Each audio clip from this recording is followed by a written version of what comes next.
Okay.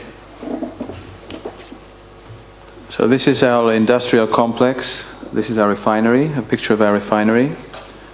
So of course we're going to talk about our business, but I suppose we do represent, since we have a lot of activities, a large part of the employer market. We have different activities, mainly industrial, but also commercial and retail. And I think it would be of value for all of you to see what exactly we do, and then we will connect this to exactly our needs in relation to vocational training. Is there? Yeah. Excellent. So before we start, as Chris mentioned, the first part, we'll give you a picture of a motor oil. So I don't know if this is clear to you, if you can see the letters. I'll try to explain. So Motor Oil is a 45 years old company, and we started our operation back in 1972. Just some key dates that you can probably see there. In 1984, we had the construction of an electric power production unit, which is actually in our refinery. Later on, in 2002, we had the acquisition of 100% of Avin Oil. Probably you know our petrol stations. You've seen them on the road. Later on, in 2004, we had the commission of a new truck loading terminal, which is again on the site of our refinery. Moving on to 2013, we had the completion of the biggest maintenance program which took part in our refinery. And last year, 2016, we achieved the record sales for the 9th year in a row. So that was a pretty good year again for us.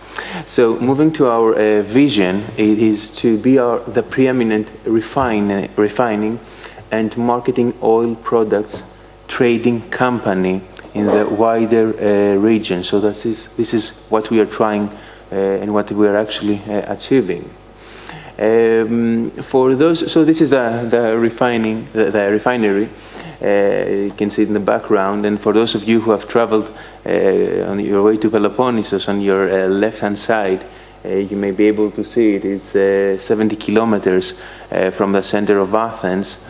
It's a place called Agii Theodori, and it's actually the largest privately owned industrial complex. It's actually, in the country. Yes, in the country.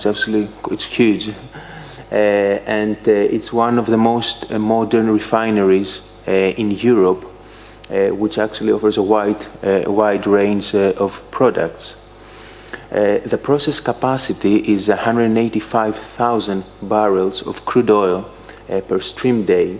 And what is really interesting is that the turnover, the consolidated turnover, corresponds to approximately 4% of the Greek gross domestic product. So, Chris, you... So moving on, just so you have an idea, so the mother company is Motor Oil, with around 6.5 billion in sales. And of course, the subsidiaries below. Overall, there's about a third market share in the country. So just to understand, 1 in 3 cars, we supply them with petrol through our network of retail stations. As you can see, the market share of Shell brand in Greece is around 2 billion and around 1 billion in Avin, as well as the liquid petroleum gas, the LPG, which has a third. And we have the aviation for the airports, where we supply with fuel all the airports in the country, with another third. Of course, we have another refinery, another factory, where we are doing the lubricants. And there's, again, the first in the country. So, as I said previously, although we're talking about our company, since we are in so many activities, I could say that, and we're the only speaker here today in the employers, that we do represent quite a big deal of the country. So, please. So I'll just go, because of course I'm head of HR for Shell. So I'll just give you a few things for Shell, and then we'll move on to our next part, which is exactly what we need in vocational training. So in Shell, 2010, Coral was established. Shell sold to Motor Oil. And since then, there have been huge investments, 70 million investments in petrol stations. There's 40 million transactions being done. We have 750 petrol stations. We have made 100 new petrol stations in the last 7 years since they were sold. There is smart shops, and there is a new car wash brand, as well as there are supermarkets now in the petrol stations. And we also have coffee shops. Fortunately for us and for our people, we've been growing.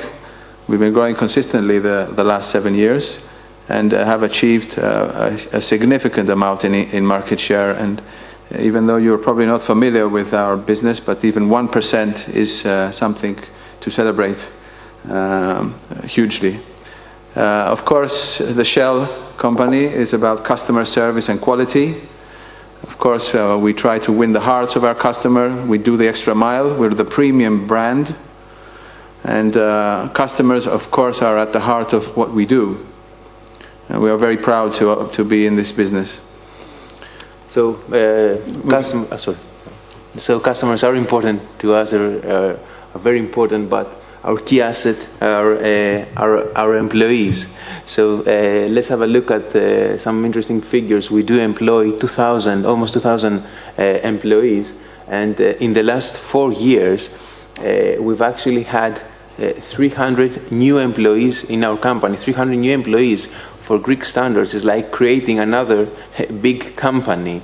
And this is actually really important to us, because these years are the years that Greece has been in this economic crisis, and we have offered job to a number of people, some of them which were actually ready to go abroad. They're young people, ready to leave the country, continue their studies abroad or find jobs elsewhere, and they have stayed here in Greece.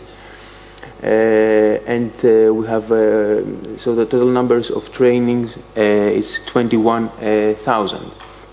Let's look a little bit about the formation of the demographics of our workforce. 80% are men and 20% are women. This is it's quite normal for the type of industry that we are. We're a very heavy manufacturing company, so this is quite standard for our company. The average age of our employees is 43 years old, and I did mention before that we have recruited a number of young employees as well, so we have a lot of young employees as well. We have approximately 40% of our employees have education either from a technical institution or from a university, whereas 60% have completed high school. And the average length of service in our company is 16 years. This shows commitment from our employees and from our company as well. And you can see from the graph there with the bars that almost 70% of our employees stay more than 10 years in our company, and 23% have been more than 25 years. So these guys have been there, many of them have been there from the beginning.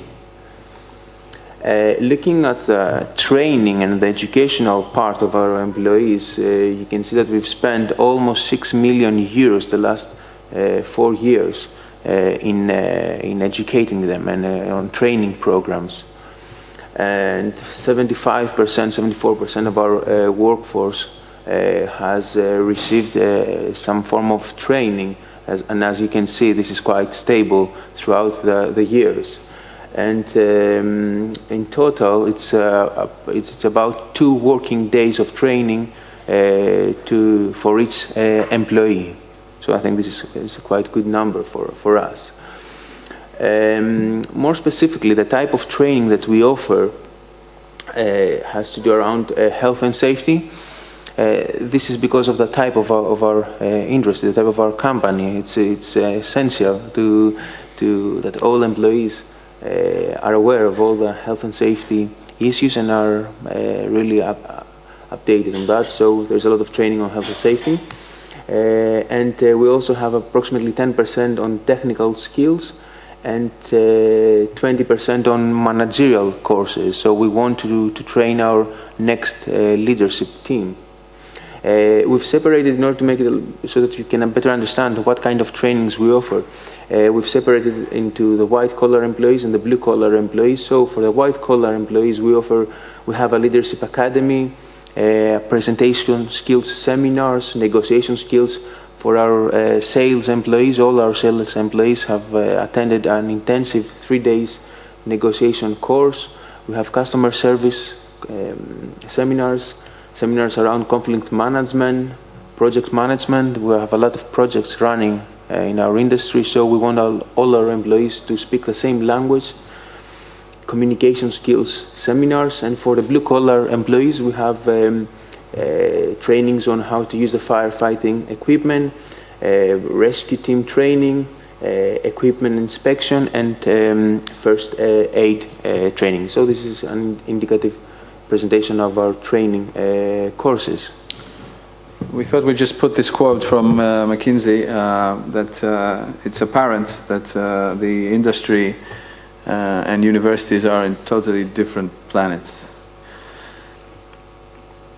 So moving back to what we just mentioned, we're going to talk about the vocational training side and what our needs are. Of course, first learn, and then take out the L to make it earn. Okay? So the profile, the typical profile we look for is three-dimensional: general education, vocational, technical, and also behaviors and the right attitude. This will probably lead you to employment if you have all three. Me and George were having a discussion, because this is a big topic and it's very broad, about how we could, present to you what our requirements would be. So we said, okay, we'll do 4 types of profiles that we generally look for, and as we mentioned before, we hired 300. So typically an office guy or a driver or a technician, manual worker, or blue collar in the refinery or in some other production unit, and someone in IT. So for the guys in the offices, of course, it would be of value if there were, certifications to prove that they are familiar with different types of work. Of course, these are price of admission skills, and anyone who is not familiar now with the office, of course, is going to be very hard for him to get a job. Again, social media and the expertise there is an expertise which is being grown. Social media is becoming much part of our life. Guys have to have some kind of understanding how these things work, what they are, what they can do. They have much power. Social media can damage your business or can make you go sky high. So this is very current, since we are in the digital world. Again, if you can touch type, it's something of value. And again, there people should, be able to start typing faster and more efficiently and quicker. Computers have been around for many years, and of course, it's something which we would look at positively. What was interesting, we hired a few accountants, and these guys had no experience. So what we said is, okay, come here. And one guy turns up and he says, look, I have no experience, but I did a course, how it's in a simulation working in an accounting department. And he got a kind of accreditation saying, okay, this is how you work in accounting department with a fake system, as if it was like a general ledger. And this guy turns up, and we were very impressed, to be honest. Again, any foreign language is more, or customer service, or techniques, and just to prove that they have something which could be of value immediately to the company. We very frequently have the discussion with George whether we're going to build some know-how inside or we're going to buy it. More often than not, we're building, because it's not enough in the market to buy it. So moving on to more technical jobs. So the IT guys, of course, it's very specific. There are a lot of programming languages out there. The Java, the .NET, the Business Intelligence, the Business Programming ABAP, and all these, as well as designing web pages, being able to make animations, being able to make sure that our information security and that there's no information going outside the company. There's a lot of things there, a lot of programs, a lot of opportunity for vocational training companies to actually assure the employers that these guys know their stuff. And of course, we have a lot of lorry drivers because we have tanks. So again, they have to be trained in defensive driving, not driving aggressively. Our business is very dangerous. The product is dangerous, so they have to be trained there. They have to be trained how to safely load, unload, how to present themselves, as well as the manual workers now. More frequently we're building inside the company the technical competence for the manual workers to use some specific machinery or to be able to maintain machinery, to be quick at the first aid if there's an accident or something like this. So there's a huge list, and we could go on for hours actually, but I think we're running out of time. And please, now just some facts and what we would like the future to look like. Yes, so put together, we sat down with Chris. It was actually a few days ago, and we sat down and we were trying to sum up all of our thoughts. So this comes into a slide. So what we've seen is that there is actually a shortage of technical skills and knowledge, and we strongly believe that the link between vocational training and business need is something that must be strengthened, and there must be focus actually on practical knowledge instead of academic knowledge. And then Chris mentioned this example about the accountant that we wanted to recruit and have this. Actually, he had worked, he had acquired all this knowledge. And I'll give you another example as well. A few months ago, we had a maintenance employee in one of our refineries that retired. So after 65 years, actually 45 working years, he left the company. And in order to find someone to do his job, it took us 5 weeks. So this is actually a lot. When the average time in order to find an office employee is approximately 2 weeks. So this means that there is a lack of skills outside. So it's very difficult for us as an employer to find people with these technical specific skills. So what would a good future look like? So for us, would there be a range, a selection of vocational training programs, and these programs would be actually based on the employer needs. And at the same time, academia there must be a connection between academia and industry, and these programs must be certified so that once we employ an employee, we will know that they have specific knowledge that they can start immediately working and offering to our company. Another important thing for us is the organization of these internship programs. Every year we have approximately 100 interns, young people that come and work with us and work for us. So that it will be really important if this was done on a structured way. We have the technical knowledge, but it will be really important if there was a plan that they would follow, so that we knew that in these few months that they stay with us, they acquire all the specific skills that we need. So summing up, and I don't want to waste more of your time, summing up, we've seen that in Greece, we were reading a study that in Greece approximately 30% of school graduates attend vocational training, whereas this figure is much higher for the rest of Europe, which is approximately 50%. So we do recognize that there is a lot of work to be done in that area. We, as a company, we are very passionate and willing to help on that area, because we believe that if we create a skilled and well-trained workforce, we will have a better future workforce. And Greece right now, which is in the middle of actually the end of the crisis, this kind of workforce will help us move forward. So thank you very much for your time. Thank you very much.